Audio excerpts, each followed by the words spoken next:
Franklin Bigelow, written by Mike Rice. Frank Bigelow, was one of 8 children born to Ferrand and Carolyn Bigelow. The Bigelows moved to Wisconsin in 1837 after selling their interest in a tinware business in Vermont, and were among the first settlers in the Eagle area. Soon after their arrival, they had a daughter, Lucia Ann, born in January of 1838. Ferrand and Carolyn purchased 80 acres of land on the north side of what is now Highway 67 and LO on the current site of Old World, Wisconsin, and began farming in 1841. Frank Bigelow was born on January 30th, 1844, the third son of Ferrand and Carolyn.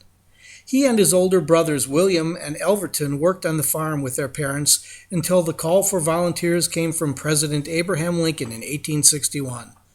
The 3 Bigelow brothers soon joined Wisconsin regiments to fight against the Southern Rebellion. Frank was a strong farm boy, standing 5 feet 8 inches tall and of medium build.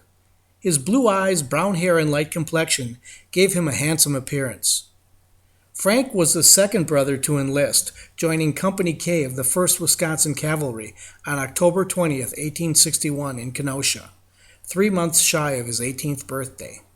After training, the 1st Wisconsin Cavalry traveled to Cape Girardeau, Missouri in April 1862, where it was attached to a series of Union cavalry brigades.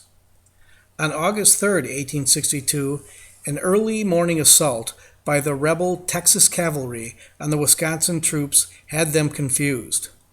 It appeared that they had been attacked on all sides by rebel troops, and in the confusion, the Confederates captured 7 wagons and all the horses and mules. In the end, the 1st Wisconsin losses totaled 17 killed, 40 wounded, 25 captured, including Frank Bigelow, now a prisoner. Months later, sick with stomach and lung problems, he was paroled by the Confederates and discharged on January 27, 1863. His discharge papers show he was diagnosed with tuberculosis and an enlarged spleen and liver. It took him nearly a year to recuperate, and in March of 1864, Frank Bigelow enlisted as a private in the 37th Wisconsin Infantry.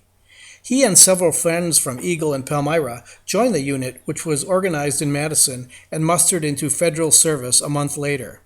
They were sent to Washington and Alexandria, Virginia, and had a provost or military police duty until July of 1864. In mid-June, Union General Ulysses Grant began the first wave of Union attacks at Petersburg, Virginia, a vital rail center only about 20 miles south of Richmond. Union troops dug a tunnel under the center of the Confederate defenses and packed the mine with 8,000 pounds of black powder. The plan was to light the fuse and explode the mine, collapsing the Confederate center and allow Union troops to break through into Petersburg. On July 30th, 1864, with 250 men from the 37th Wisconsin ready for the attack, the mine was ignited at 4:30 a.m. The blast stunned everyone with its ferocity, filling the air with smoke, dirt, bodies, and cannon parts, and leaving a crater 130 feet long, 60 feet wide, and 30 feet deep. Over 350 Confederate troops had been killed in the blast, and in the ensuing horror and confusion, Union troops struggled to get around the crater and instead ran into the crater. Confederate troops quickly reorganized and began to fire volley after volley on the Union troops.